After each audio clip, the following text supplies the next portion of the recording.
All right, so here we are with another episode of Minecraft. We're back at making our nether portal tower after we made the basalt farm last week. I am using regular chiseled stone steps to kind of loop around the center of it. Now that I've gotten it in real time a little bit further out, I wish I had changed the color for this just a little bit, but also actually made it a little bit wider, because I think having a center a center column with lava would have been really cool. But I mean, it looks nice the way it is, but it's just not perfect. And this is me realizing that I'm getting tired of wandering around in sneaking or in crouch form without Swift Sneak 3. And so I decided that I was going to make a portal to the deep dark, or the closest deep dark according to the seed map on the internets. Unfortunately, when I initially went through this one, I accidentally put it into the wrong coordinates, and so there isn't actually a deep dark around here. Though I explored it greatly, I couldn't actually find it, so that was a bit of a whoops on my part. Or correction, there was deep dark stuff here, but it wasn't an ancient city. And so that was a bit of a bummer. So there's just this portal out there, and I was like, well, that's not exactly what I wanted. So I went back through and I did the math conversion again after getting all of my obsidian to try and find the actual place that I wanted to go, which I eventually did. Look, I have found it, an ancient city, or deep dark city, yeah. And I was like, that's it, that's what we want right there. So thankfully we were able to get it. I don't actually go into the ancient city to actually get stuff. I did get some of the smaller things around here just so that I would have it, but I wasn't terribly interested in doing major exploration. And so this is me actually fixing the portal and having it set up in a semi-decent place. So yeah, hopefully we'll get to explore that at some point, but who's to say. And then I went to the bastion because I started using this blackstone for the nether portal tower, and I realized that I needed more of it. And while I was digging around, I found this pig head, which I was a little bit shocked to find because I hadn't seen one before. But I also don't do a lot of stuff around bastions, so I'm not terribly surprised. I tend to lean more towards the nether fortresses than I do bastions, so there was that. And then I flew over to this crimson forest. I'm starting to get a little bit more comfortable flying around in the nether with my elytra.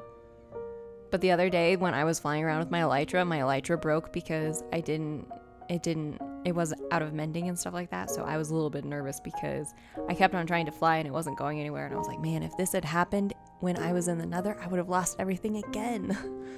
So we did not lose everything again, thankfully.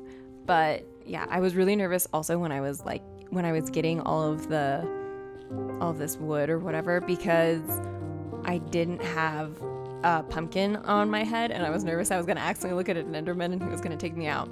So I decided to do the basalt for the 4 main columns, and then I'm doing this warp stone, or this crimson, it's not crimson, or the green wood, or the bluish root.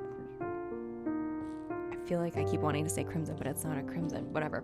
Anyways, so I took the wood or whatever, and I built up the column, and I stripped it so that it would have the just the main wood part of it, because I thought that would look kind of interesting. And then I later on did it. But yeah, this is my main upper part with the stairs and stuff. I'm a little bit disappointed with how certain things are leading up. You can see when I was kind of going around that I've already filled up. That column is going to have, or at that moment is going to have lava in it. But eventually I actually swapped that one to the one of the water columns because it just worked out better. And here I'm making a tree, a nether tree farm, which I'll link the tutorial to the one that I did below. I think it works out pretty well. The one dilemma that I have is the fact that I feel like I lose a lot of wood when I do it, unless I do it like a particular way. The other thing that was funny was the fact that you watched me just now make an observer, and I later on, maybe the next time I played Minecraft, found a box full of like 60 different observers, and I had just forgotten that I had made it because I made it for the initial go at the hidden staircase in the castle, but so now I have like 30 or 60 different observers and I just haven't done it. So yeah, so that's what I decided to do, is just kind of make a different like tree farm to try and get them all set up. And I put this again in the same area that I put all of my different farms. It's just kind of in that side section. I wish this was an automatic one, because that means that when I AFK'd a couple weeks back, that I would have gotten a whole bunch more different like wood supplies, but nope, it's just my regular automatic farms. This is not an automatic farm. This is like a farm that you can AFK at, technically speaking, if you want to. I've never done it because I don't have that much supplies to warrant it. But yeah, having a fully automatic tree farm would be kind of nice, but I'm not exactly sure how that would work. And this is my silly little way of getting the mushrooms that I need for it.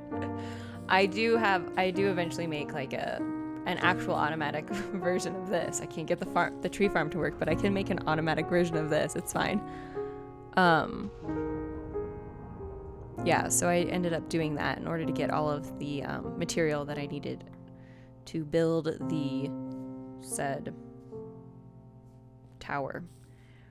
But I found this method doing it, I found it a little bit annoying because I kept doing that, which, I mean, at the same time, you're like, is it annoying because you're able to actually grow the very tree that you're trying to grow? But I had this one lone composter in order to get all of my composting needs, which eventually I determined that this was not an efficient way of doing it. Granted, is there anything that I do in this game that's efficient? I feel like we can all say at this point, no, there is not. I do not do things efficiently. I do things the way that I have always done them, and then eventually give up and try to do them a different way later. I just noticed while I was talking that my microphone was slowly slipping away from the direction that I was pointing it, so I'm going to now hold it. But now I'm making I was going to make like a filter so that all of the wheat seeds would automatically go into the composter and all of the wheat would just go into the actual box, but I couldn't figure out how to do that because I don't really know how filters work in their entirety. I've seen a couple of them, but it looks like it takes up a lot of space, and because I have my chickens right behind it, I'm not entirely sure how well that would work. So I decided to just keep it simple and not worry too much about it, and just have a chest over top of it so that I could dump everything inside that chest and have it go into the box without doing too much damage to it. But yeah, so that's what we worked on this time. Let me know what you guys think down below. Leave a like if you liked it, and subscribe. Thanks for watching. Bye.